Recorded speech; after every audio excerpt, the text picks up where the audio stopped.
Assalamualaikum warahmatullahi wabarakatuh.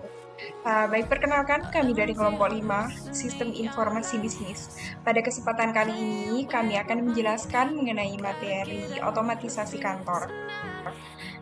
Sebelumnya, perkenalkan anggota kelompok kami, yaitu yang pertama ada saya sendiri, Ayu Arifin dengan NIM 18, kemudian ada Marsa Zulfia Salsadilah dengan NIM 63, kemudian yang terakhir ada Joyrul Anam dengan NIM 122.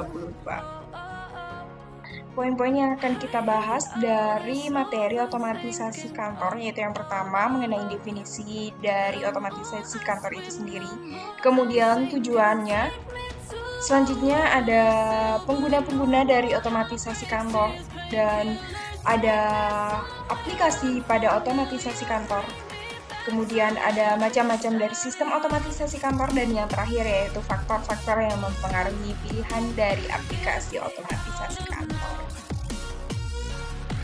Baik, yang pertama ada definisi dari otomatisasi kantor atau OA, yaitu yang mana menurut O'Brien 1996, otomatisasi kantor ini didefinisikan sebagai sistem informasi berbasis telekomunikasi yang mengumpulkan, memproses, menyimpan, dan mendistribusikan pesan-pesan, dokumen-dokumen, dan komunikasi elektronik lainnya di antara individual, grup-grup kerja, dan organisasi. Kemudian yang selanjutnya ialah definisi umum dari otomatisasi kantor itu sendiri, yaitu otomatisasi kantor merupakan penggunaan alat elektronik untuk memudahkan komunikasi formal dan informal, terutama yang berkaitan dengan komunikasi informasi dengan orang-orang di dalam dan di luar perusahaan untuk meningkatkan perusahaan. Baik, selanjutnya ada tujuan dari otomatisasi kantor, yaitu yang pertama adalah pendapatan yang lebih tinggi versus penghindaran biaya. Komputer tidak menggantikan pekerja saat itu, tetapi komputer menunda penambahan pegawai yang diperlukan untuk menangani beban kerja yang bertambah. Kemudian selanjutnya adalah pemecahan masalah kelompok. Cara OA berkontribusi pada komunikasi keadaan dari manajer membuat sangat cocok diterapkan untuk memecahkan masalah kelompok. Kemudian selanjutnya adalah pelengkap bukan pengganti. Jadi tujuan dari otomatisasi kantor itu ialah sebagai pelengkap bukan pengganti. Sebagai suatu cara komunikasi bisnis, OA bukan tanpa keterbatasan. OA tidak akan menggantikan semua komunikasi interpersonal tradisional, percakapan tatap muka, percakapan telepon, pesan tertulis pada memo, dan sejenisnya. OA harus bertujuan untuk melengkapi komunikasi tradisional. Kemudian selanjutnya adalah penggabungan dan penerapan teknologi, dan ada dan selanjutnya itu bertujuan untuk memperbarui proses pelaksanaan pekerjaan di kantor. Kemudian tujuan yang terakhir yaitu meningkatkan produktivitas dan efektivitas pekerja. OA menjadi peralatan yang digunakan dalam pemecahan masalah. Dengan kata lain, otomatisasi kantor bertujuan untuk meningkatkan produktivitas. Bila diterapkan sebagai alat pemecah masalah, otomatisasi kantor dapat memberikan kemampuan antara manajer untuk saling melakukan komunikasi dengan lebih baik selagi mereka memecahkan masalah. Peningkatan komunikasi ini dapat menghasilkan keputusan yang lebih baik dan lebih cepat. Perkenalkan, nama saya Marsha Zulfia Salsadilah dengan NIM 1903221000063. Untuk materi selanjutnya ini adalah pengguna otomatisasi kantor. Nah, agar suatu sistem atau aplikasi dapat berjalan dan dapat dinilai apakah sistem itu bagus atau tidak, maka di sini kita perlukan adalah yang namanya pemakai. Pemakai adalah ia yang menilai, merancang, dan juga mengembangkan sehingga suatu sistem tersebut dapat berjalan dengan lancar. Nah, siapa saja sih pengguna otomatisasi kantor ini? Yang pertama adalah manajer. Manajer adalah orang-orang yang bertanggung jawab untuk mengelola sumber daya perusahaan, terutama sumber daya manusia. Untuk yang kedua adalah profesional. Profesional ini adalah orang yang tidak mengelola orang lain, tetapi menyumbang keahlian khusus yang membedakan mereka dari sekretaris dan juga pegawai administratif. Contohnya adalah pembeli, wiraniaga, dan juga lain-lainnya. Untuk yang ketiga adalah sekretaris. Nah, sekretaris ini biasanya ditugaskan pada pekerja terdiri tertentu untuk melaksanakan berbagai tugas seperti menangani korespondensi, menjawab telepon, dan juga mengatur jadwal pertemuan. Untuk yang keempat adalah pegawai administratif. Nah, pegawai administratif ini biasanya bertugas untuk melaksanakan tugas-tugas sekretaris seperti mengoperasikan mesin fotokopi, menyusun dokumen, menyimpan dokumen, dan juga mengirimkan surat-surat. Pada materi slide selanjutnya ini adalah aplikasi pada otomatisasi kantor atau OA. Nah, aplikasi OA ini telah berkembang satu demi satu hingga sekarang. Sedikitnya terdapat beberapa aplikasi. Yang pertama adalah pengolah kata atau word processing. Nah, pengolah kata ini adalah penggunaan alat elektronik yang secara otomatis melaksanakan banyak tugas-tugas yang diperlukan untuk menyiapkan dokumen yang harus diketik atau dicetak. Untuk yang kedua ini adalah surat elektronik atau email. Nah, surat elektronik atau yang sekarang lebih kita kenal dengan email ini adalah penggunaan jaringan komputer yang memungkinkan para pemakai untuk mengirim, menyimpan, serta menerima pesan-pesan dengan menggunakan terminal komputer dan juga alat penyimpanan. Untuk yang ketiga ini adalah voicemail. Nah, voicemail ini serupa dengan surat elektronik. Hanya bedanya kalau voicemail ini menggunakan suara melalui telepon dalam mengirimkan pesan atau menerima pesannya, sedangkan surat elektronik ini kita harus mengetiknya terlebih dahulu.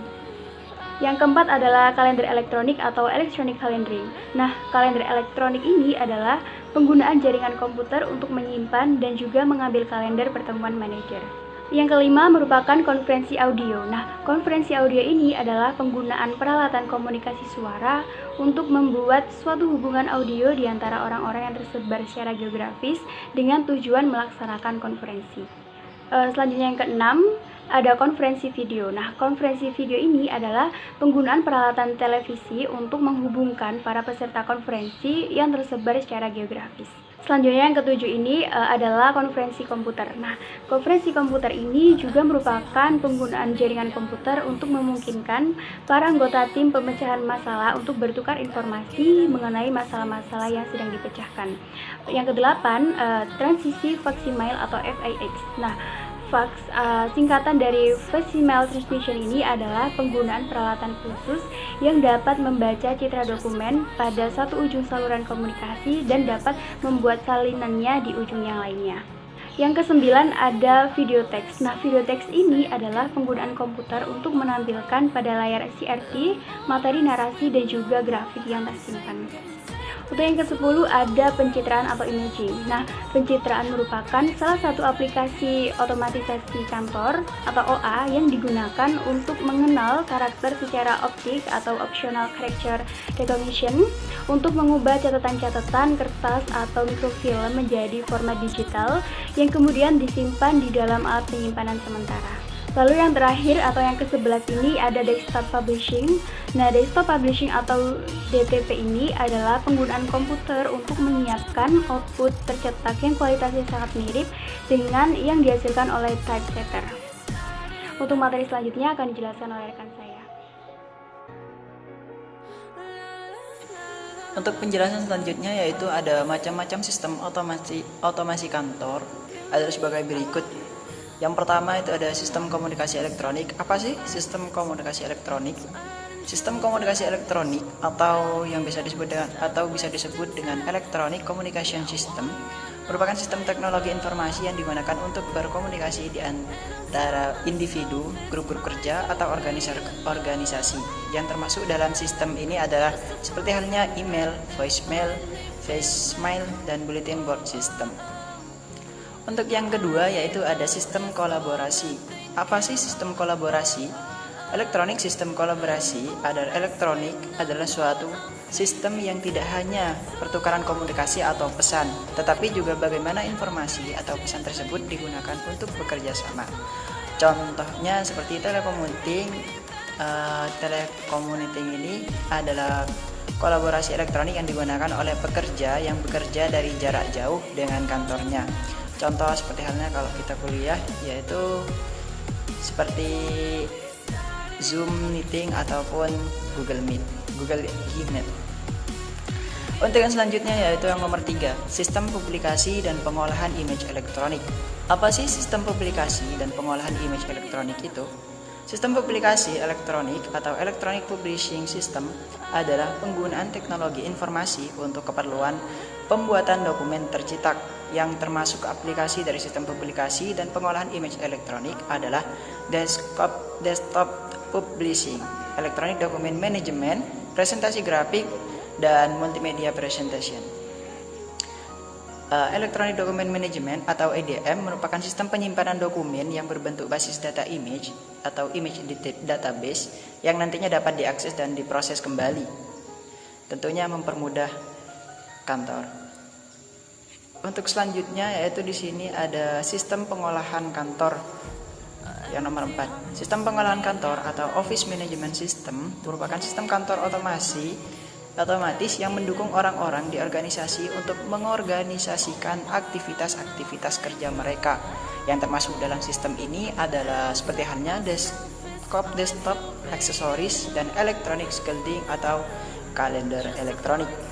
Desktop aksesoris menyediakan alat-alat seperti kalkulator, kalender, jam, notepad, daftar nomor telepon, dan daftar jam janjian.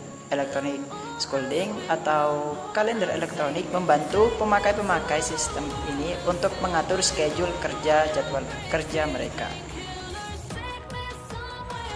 Untuk selanjutnya yaitu ada penjelasan faktor-faktor yang mempengaruhi pilihan aplikasi otomatisasi kantor. Di sini pada layar ada tiga faktor. Sebenarnya banyak aplikasi dalam otomatisasi kantor membuat seorang manajer harus melakukan suatu pemilihan dalam membuat suatu sistem yang baik yang kiranya dapat memberikan kepuasan baik dari pelanggan maupun dalam perusahaan itu sendiri. Adapun yang mempengaruhi pemilihan aplikasi otomatisasi kantor adalah sebagai berikut, yaitu yang pertama di sini ada jenis organisasi, yaitu seorang manajer di perusahaan dengan satu lokasi tidak akan mempertimbangkan konferensi audio dan video. Yang kedua ada pilihan pribadi, manajer yang memilih komunikasi tatap muka tertarik pada konferensi video dan memanfaatkan kalender elektronik. Dan yang ketiga yaitu ada sumber daya OA yang tersedia paduan manajer dibatasi oleh sumber daya OA yang tersedia dalam perusahaan. Baik, sekian penjelasan dari kelompok kami. Kami ucapkan terima kasih atas perhatiannya dan mohon maaf apabila terdapat kesalahan dan kekurangan dari materi yang telah kita jelaskan. Kurang lebihnya kami mohon maaf. Wassalamualaikum warahmatullahi wabarakatuh.